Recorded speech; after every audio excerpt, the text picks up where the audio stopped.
So we're going to talk about the different properties. And so my expectation for you, and you should notice at the outset, is that you are able to identify a property when given an example. Or if I ask you, I give you a property, so you have to give me an example.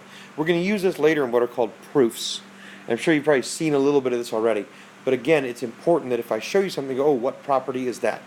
So here, what property is illustrated by each statement? I guess I should say also that means you have to memorize these. You got to learn the vocab.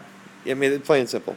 Alrighty, so here, 42 times 0, right? So multiply by 0 gives us 0. That's 0 property of multiplication. Here, we got to look for order, okay? So we notice y plus 2.5 plus 28 equals y plus 2.5 plus 28. Notice the order did not change, but the association. Here, the y and 2.5 are hanging out. Here, the 2.5 and 28 are hanging out. So that's the associative property of addition. They changed the association, and it's addition. Here, I added 0 to 10x, and I still got 10x.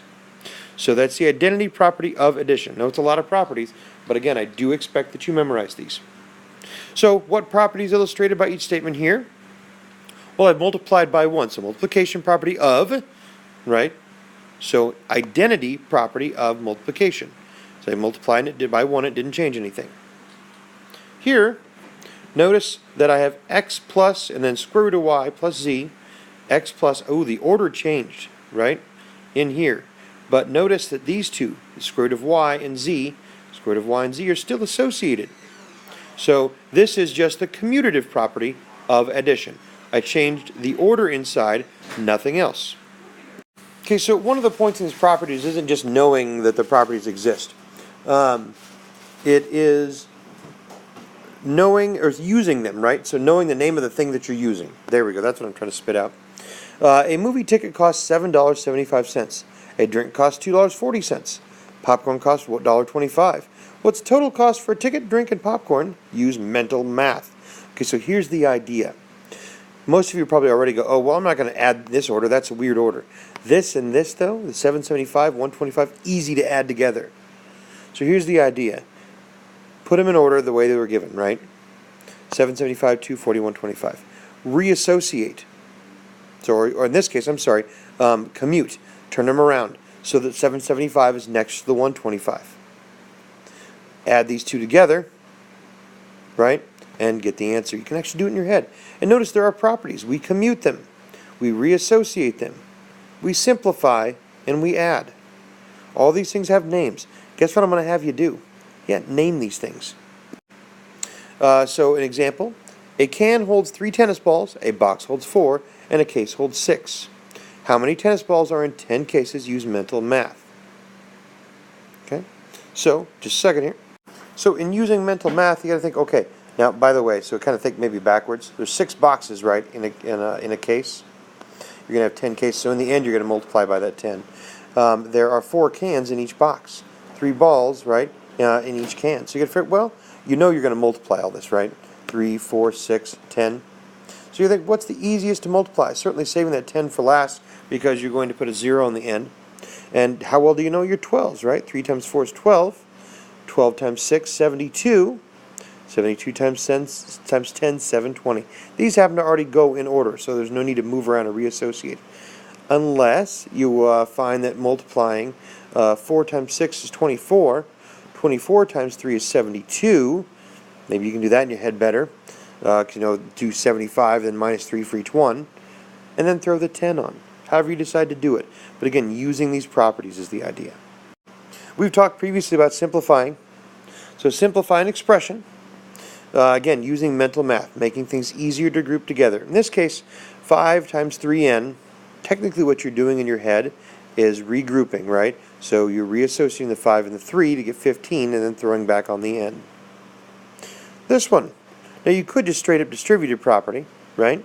And then go ahead and combine like terms, which we'll talk about later. But for now, if we're looking at being able to do this, you can really just turn around and you can commute things first, right? So flip these around. Then you're going to reassociate the 4 and the 8, which is 12, throw back on the 7b. Okay, if you're not sure there, you can rewind and back up, see what I said there. And here, simplifying, Now, obviously later on we're going to have some rules to talk about, getting rid of the y's right away. But again, we can turn around and move the y's over, right, in this case. And then we can simplify y over y is 1 as long as y is not 0. And then 6x times 1, we know that property, right? Identity property multiplication giving us just 6x.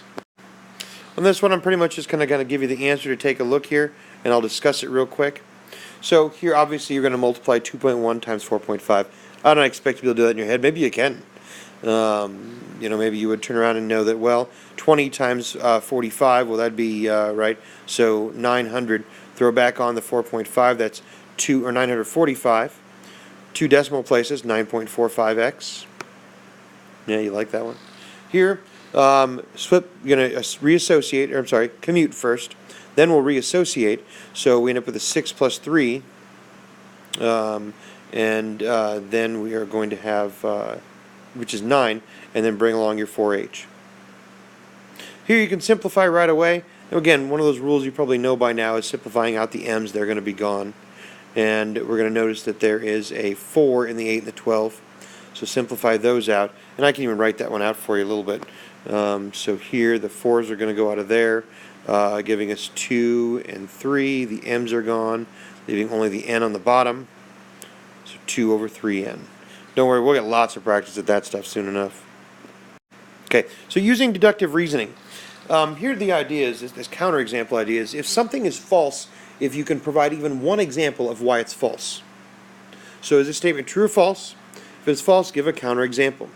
For all real numbers a and b, a times b equals b plus a.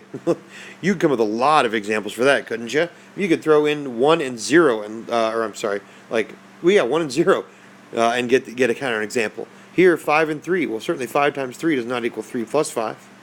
So one counterexample negates the whole thing. For all real numbers a, b, and c, a plus b plus c is the same as b plus a plus c. Well, this one you can actually prove it using the properties we know. First off, you can commute. You can move things around, the a and the b. You can reassociate so that the a and c are associated and literally prove that these two are exactly equal using the properties that we know to be true. Alrighty, so on here, something similar. I've given the properties right here, and I'll bring those down so you're able to read that as we go along. So, true or false? Again, if it's false, give a counterexample. It's true, use properties to prove it. So here, for all real numbers, j and k, j times k equals k plus 0 times j. Well, we know here, right, with our, we can first off, we could commute these around if we wanted to. We know that, and we know the additive identity property of 0, so we end up back with j and k. So they certainly are true, or is true rather. B, for all real numbers, m and n. M times the quantity n plus 1, does that equal mn plus 1? Well, you could come with a lot of examples to certainly prove that it's not true. Again, in this case, use 4 and 2 rather. You could throw in all kinds of ones. I'm sure you had different ones. C, is this statement in part A of problem 4 false for every pair of real numbers a and b? We know that that's not true. Rather, it is true when a and b are both 0 or 2. So that's kind of one of those oddities. If you try that as a counterexample, you go, oh no, it's true, right? So that's one of those oddities that works out.